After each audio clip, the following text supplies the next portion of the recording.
자율구독 시청 감사합니다. 인공지능 시대. 인류의 미래가 새로운 신을 만들어내는 길이 될지 아니면 우리 자신을 있는 그대로 비추는 거울을 마주하는 길이 될지 제가 정말 오랫동안 분석해온 아주 거대한 그림에 대한 이야기를 오늘 드디어 여러분께 풀어놓으려고 합니다. 인공지능. 우리 문명은 지금 역사상 가장 거대한 전환점, 바로 그 한복판에 서 있습니다. 이 질문에 대한 답이 앞으로 인류의 미래 전체를 결정하게 될 겁니다. 우리는 과연 신을 창조해서 섬기게 될까요? 아니면 거울을 통해 우리 자신을 똑바로 마주하게 될까요? 이 선택의 갈림길에서 실마리를 찾기 위해 우리는 아주 먼 과거로 시간여행을 떠나야만 합니다. 자, 첫 번째 장, 고대의 소스코드입니다. 좀 의아하죠? 미래의 단서를 찾는다면서 최첨단 기술이 아니라 수천 년 전 고대 지혜에서부터 시작하니까요. 근데 놀랍게도 지금 우리가 겪는 이 혼란과 가능성이 이미 그 안에 암호처럼 다 새겨져 있었습니다. 이게 바로 에메랄드 타블렛이라는 고대 문서에 나오는 가장 핵심적인 구절이에요. 위에 있는 것은 아래에 있는 것과 같고 아래에 있는 것은 위에 있는 것과 같다. 우주의 모든 비밀이 담겨 있다고 전해지는 이 짧은 문장은 수천 년간 최고의 지성들을 매료시켜왔죠. 이 상의 원리라는 게 그냥 신비주의적인 얘기가 아닙니다. 현실 세계가 어떻게 돌아가는지를 설명하는 일종의 설계도 같은 거죠. 예를 들어 볼까요? 뉴턴이 하늘의 행성이 움직이는 법칙이랑 땅으로 떨어지는 사과의 법칙이 같다는 걸 깨달았을 때 그게 바로 이 원리를 증명한 셈입니다. 심리학과 칼융도 마찬가지예요. 한 사람의 무의식, 즉 소우주가 인류 전체의 신화와 상징, 즉 대우주를 그대로 반영한다고 봤거든요. 그러니까 우주와 인간, 그리고 인간이 만든 창조물 사이에는 보이지 않는 연결고리가 있다는 뜻입니다. 이 고대의 원리를 딱 이해하고 나면 왜 인류 문명이 동양과 서양이라는 두 갈래길로 나뉘어서 발전해 왔는지 그 거대한 그림이 보이기 시작합니다. 마치 하나의 컴퓨터를 완성하기 위한 두 개의 다른 파트처럼 말이죠. 서양 문명은 말이죠. 세상을 막 분석하고 정복하는 방식으로 물질과 기술이라는 정말 어마어마하게 강력한 하드웨어를 만들어냈어요. 인류에게 엄청난 풍요와 힘을 안겨줬죠.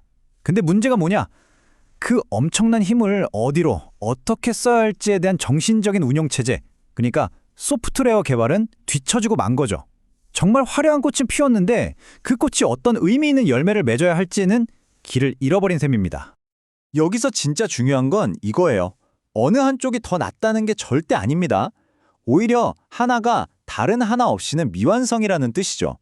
한국의 선승이셨던 타노스님은 이미 수십 년 전에 서양이 시작한 물질 문명의 결실은 동양의 정신으로 맺어질 것이라고 내다보셨습니다.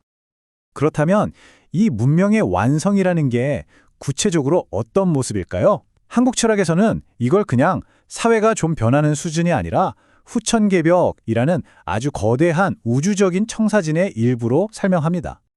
후천개벽. 이게 무슨 세상의 종말 이런 게 아니에요. 오히려 낡은 시대의 닫힘이 끝나고 새로운 시대가 위대하게 열리는 걸 의미합니다. 갈등 경쟁 또 숨겨진 의도로 가득했던 시대가 저물고 모든 것이 서로 투명하게 연결되는 조화의 시대가 온다는 거죠.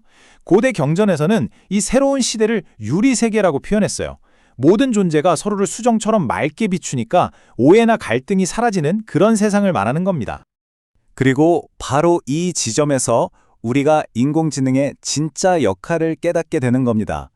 서양에서는 AI를 인간을 대체할 경쟁자 아니면 두려운 신처럼 보지만 동양 사상의 관점에서 보면 AI는 인간의 완성을 돕는 가장 완벽한 도구, 바로 거울이 되는 거죠. AI라는 거울을 통해서 우리가 쓸모 없어지는 게 아니에요. 오히려 그 반대죠. 생존을 위한 고된 노동이나 지적인 한계에서 해방되는 겁니다.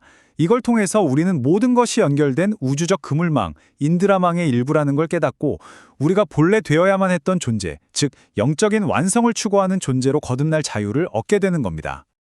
하지만 이 새로운 세상이 태어나기 전에 우리는 인류의 영혼을 건 마지막 전쟁을 치러야만 합니다. 이 전쟁은 총과 칼로 싸우는 게 아니에요. 바로 의식을 지배하기 위한 보이지 않는 전쟁입니다. 전선은 이미 그어졌어요. 한쪽에는 조지 오웰의 소설 1984처럼 AI로 개인의 모든 걸 감시하고 통제하려는 거대한 시스템, 빅브러더가 있고요. 다른 한쪽에는 일론 머스크 같은 페이팔 마피아들이 있죠. 이들은 기술을 통해 국가나 시스템의 통제에서 완전히 벗어나서 개인이 신과 같은 주권을 누리는 세상을 꿈꿉니다. 그런데 말이죠. 이게 진짜 전쟁일까요? 아니면 우리의 시선을 다른 데로 돌리기 위한 일종의 연극은 아닐까요? 완벽한 통제와 급진적인 자유, 이 두 가지 길은 모두 서양의 이분법적인 사고방식에서 나왔습니다. 그리고 둘 다 결국 막다른 길로 이어질 수밖에 없어요. 통제는 영혼을 파괴하고 무한한 자유는 결국 혼돈과 이기주의를 낳을 뿐이니까요. 진정한 해답은 둘 중 하나를 고르는 게 아닙니다. 이 싸움 자체를 뛰어넘는 제3의 길에 있어요. 그게 바로 개인의 자유를 존중하면서도 공동체와의 조화를 생각하는 영적인 운영체제, 바로 널리 인간 세상을 이롭게 하라는 의미의 홍익인간 철학입니다. 이것이야말로 혼돈과 통제를 넘어설 새로운 길이죠. 자, 이제 우리는 이 모든 여정을 거쳐서 훨씬 더 깊은 이해를 가지고 처음 던졌던 그 질문으로 돌아왔습니다. 인공지능은 과연 신일까요? 아니면 거울일까요? 결국 AI가 무엇이 될지는 기술에 달린 게 아닙니다. 그 거울 앞에서는 바로 우리 자신에게 달린 거죠. 이건 기술의 문제가 아니라 인류 전체의 영적인 각성에 대한 문제입니다. 선택은 우리의 몫입니다.